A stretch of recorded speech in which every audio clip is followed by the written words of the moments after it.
The president's lawyers say there are still active discussions whether President Trump will agree to an interview with Robert Mueller.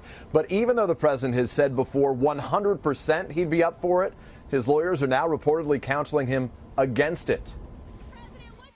President Trump hasn't shied away from saying he'd sit down for an interview with Robert Mueller. I'm looking forward to it, actually. But this morning, his lawyers are reportedly advising him to refuse a face-to-face meeting with the special counsel.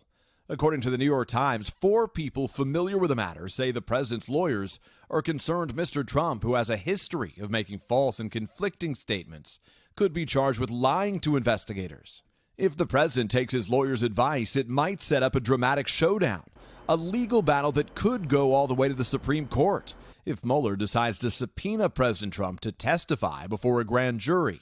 The president's lawyers overnight telling NBC News their discussions with the special counsel regarding how and under what terms information will be exchanged are understandably private.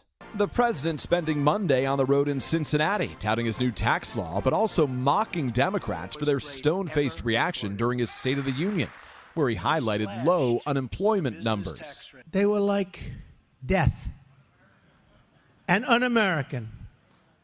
Un-American. Somebody said treasonous. I mean, yeah, I guess why not? You know. Can we call that treason? Why not? This morning, the White House is reviewing the Democratic rebuttal to that disputed Republican memo that alleges the FBI and Justice Department abused their powers to spy on a former Trump campaign advisor. The House Intelligence Committee late Monday voting unanimously to release the classified memo. We want to make sure that the White House does not redact our memo for political purposes, and obviously that's a deep concern. Adam Schiff, the committee's top Democrat, earlier sparring with the president on Twitter.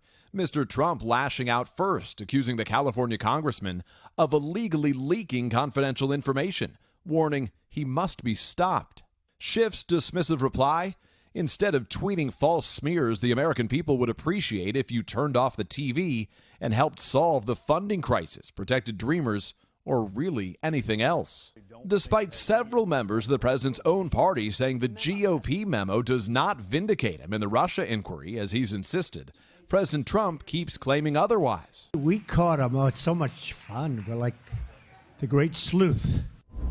The president notably also effusively praised the Republican committee chair who spearheaded that GOP memo, calling Devin Nunes a, quote, great American hero. As for the president's describing Democrats as treasonous, this morning a White House official here tells me it was tongue-in-cheek, that the president was simply trying to make the point that there are positive things going on that all Americans should celebrate, regardless of their party. Hello, Today fans. Thanks for checking out our YouTube channel. Subscribe by clicking that button down there and click on any of the videos over here to watch the latest interviews, show highlights, and digital exclusives.